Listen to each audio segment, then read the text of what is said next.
Regardez bien, ce que vous voyez là, ce n'est pas une forêt classique. C'est littéralement une expérience de survie à grande échelle. Vous le savez, les forêts sont un de nos meilleurs alliés pour stabiliser le climat. Le problème, c'est qu'aujourd'hui, elles se retrouvent dans une situation critique. Partout en France, les sécheresses s'enchaînent, les incendies battent des records, l'artificialisation des sols et les maladies progressent. Alors la question que tout le monde se pose, c'est comment fait-on pour adapter nos forêts dans un climat qui bascule ? Chez France Nature Environnement, on agit sur le terrain, en proposant des solutions concrètes, pensées localement et surtout construites ensemble.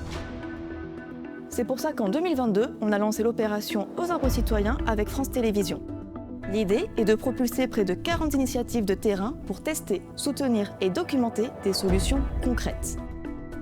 Alors petit spoil, on n'a pas trouvé de remède miracle, mais comme beaucoup de choses dans la nature, la forêt a besoin d'une palette de réponses pour s'adapter. Aux arbres citoyens a permis de financer 39 projets articulés autour de 4 leviers d'action complémentaires. Gérer les forêts en s'appuyant sur leur dynamique naturelle, pérenniser des espaces en libre évolution, restaurer des écosystèmes arborés au-delà de la forêt et renforcer le dialogue et la sensibilisation avec le public. Dans cette vidéo, je vais vous embarquer à la rencontre de celles et ceux qui expérimentent des solutions concrètes qui pourraient bien sauver nos écosystèmes.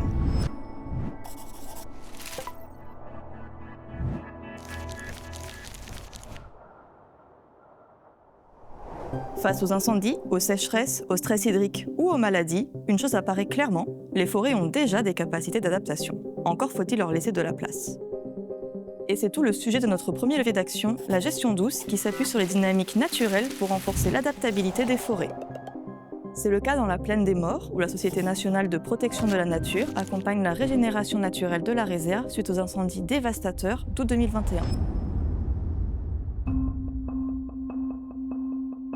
Donc on se trouve ici au sein de la réserve, une réserve qui a été créée en 2009 pour protéger vraiment un habitat emblématique. Donc on a à la fois la forêt méditerranéenne, à la fois des marais et ruisseaux temporaires et une mosaïque de milieux ouverts qui sont très spécifiques de ce milieu-là et qui permet aussi de protéger le dernier bastion de tortues d'Hermann en France continentale. L'objectif c'était de pouvoir tout de suite se saisir de l'espace qui avait subi l'incendie pour mieux comprendre, mesurer, analyser, évaluer comment la forêt avait été impactée par le feu et comment elle se régénérait.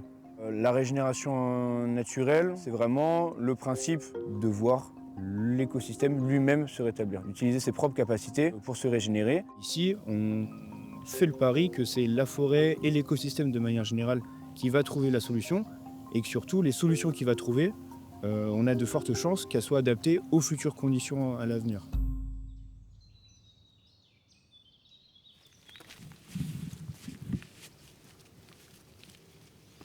Donc voilà, là, typiquement, on est sur un arbre qui n'a pas du tout survécu après le feu. Mais par contre, en fait, le fait que l'arbre soit mort sur pied, il va être support de biodiversité. Donc typiquement, l'écorce qui est encore un peu présente sur le tronc, ça peut fournir des gîtes à chauves-souris. Alors voilà, là, on voit il y a des champignons qui se développent à la surface du tronc. Il y a des galeries qui sont creusées par certains insectes xylophages. Il va passer d'arbre mort sur pied à un arbre qui chute. Donc en fait, l'arbre, il va continuer à jouer son rôle de support de vie, s'intégrer aux dynamiques du cycle de décomposition avec des nutriments qui vont venir se réintégrer dans le sol et fournir la matière suffisante aux futurs arbres.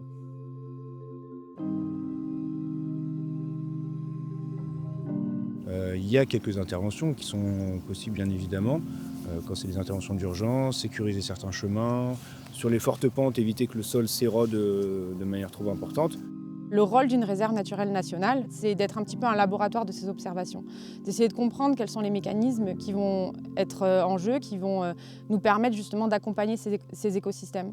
Et pour le gestionnaire de la réserve, et pour la SNPN de manière générale, l'objectif il est vraiment de construire les choses ensemble sur le territoire, à la fois prendre en compte les objectifs des différents propriétaires, de leurs représentants et des gestionnaires forestiers, tout en intégrant les objectifs d'une réserve naturelle.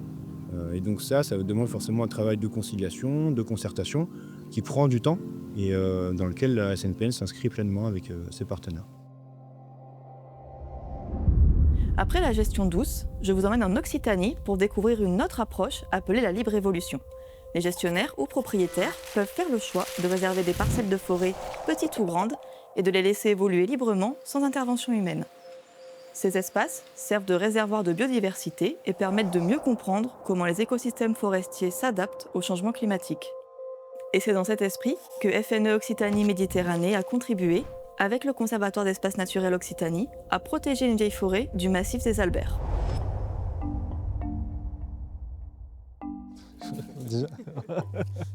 On va recommencer.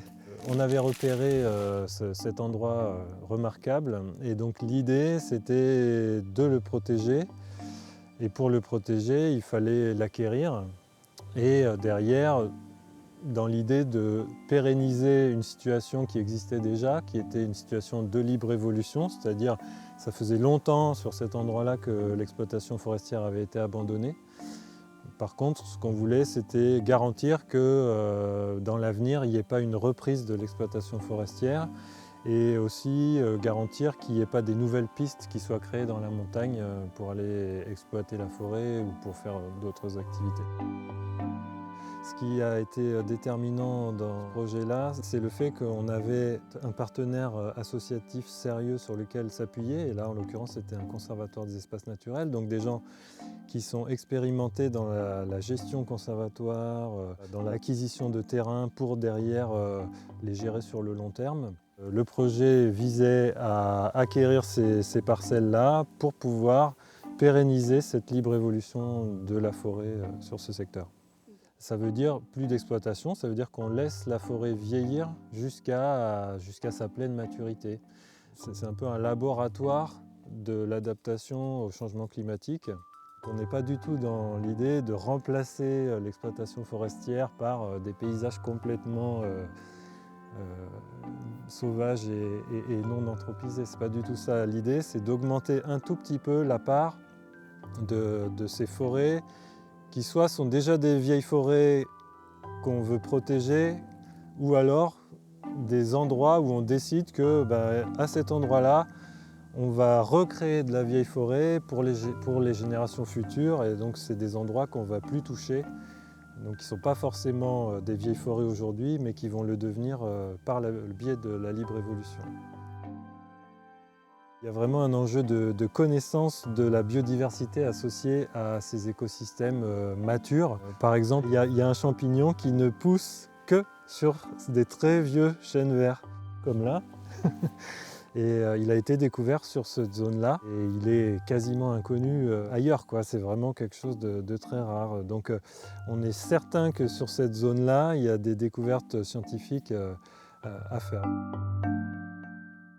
Concernant la propagation des incendies, en fait, des idées reçues comme quoi une forêt sauvage en libre évolution serait plus sensible au feu.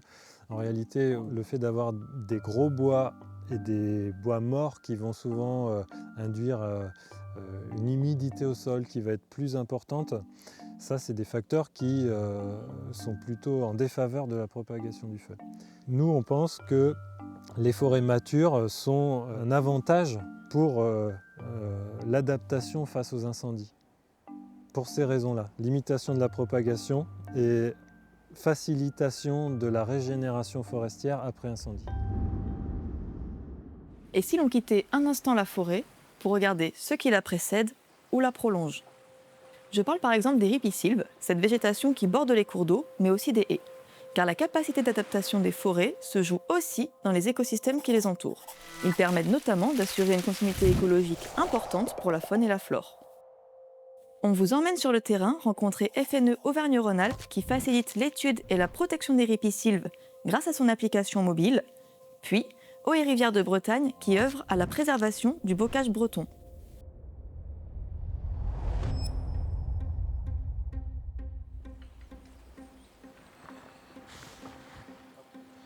Ah oui, les feuilles qu'on a utilisées pour faire notre analyse.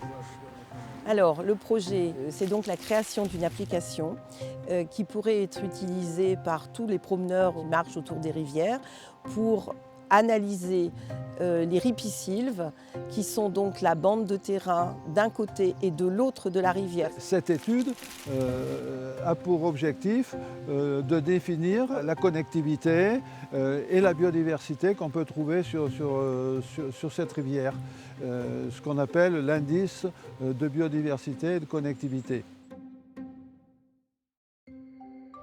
La connectivité, c'est extrêmement important parce qu'on ne s'en rend pas toujours compte. Mais par exemple, un écureuil, il est toujours dans les arbres, il se cache. Eh bien, si vous avez 200 mètres sans qu'il y ait un arbre au milieu, eh bien, il ne peut pas traverser. Donc la connectivité, c'est ça, c'est d'avoir une prolongation de l'espace et donc arbustive pour qu'il puisse passer d'un arbre à l'autre, etc., pour pouvoir ne pas apparaître sur des espaces libres.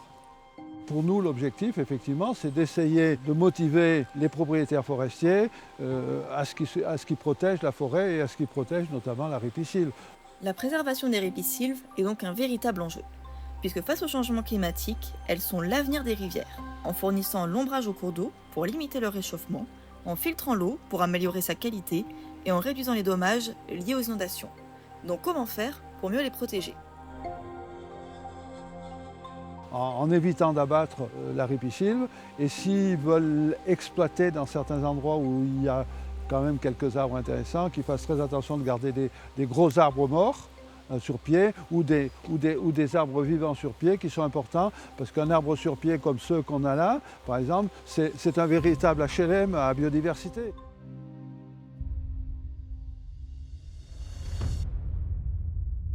Maintenant, rendez-vous en Bretagne pour parler préservation du bocage avec Eaux et Rivières de Bretagne.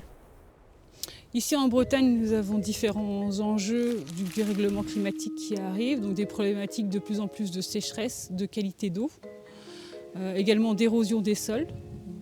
Et le bocage, donc la forêt linéaire, est vraiment l'outil qu'on dit multifonction, on appelle ça le couteau suisse, le bocage, qui va répondre à tous ces différents enjeux. Donc ici nous avons une problématique de bord de route, donc avec un entretien qui peut être surentretenu d'ailleurs par la commune éventuellement.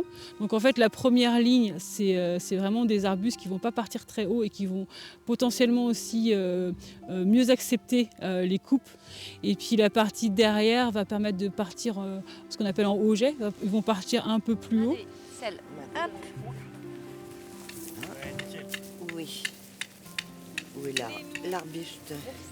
Et là, comme on est sur de l'arbuste buissonnant, le but c'est quand même qu'ils prennent de la base de l'emphase sur les côtés pour du coup faire un brise-vent aussi. La problématique de l'eau ou de l'érosion des sols, elle est quand même globale et c'est énormément d'acteurs qui sont concernés, y compris des citoyens et citoyennes. On l'a vu par exemple avec les coulées de boue ou les inondations qu'il y a pu avoir cet hiver et qui seront de plus en plus fréquentes. Le but c'est vraiment de trouver un lien, donc je pense que l'hydrologie régénérative peut permettre ce lien-là, à travailler vraiment ensemble, à travailler à notre échelle, à notre expertise aussi, et travailler tous ensemble et mutualiser nos compétences.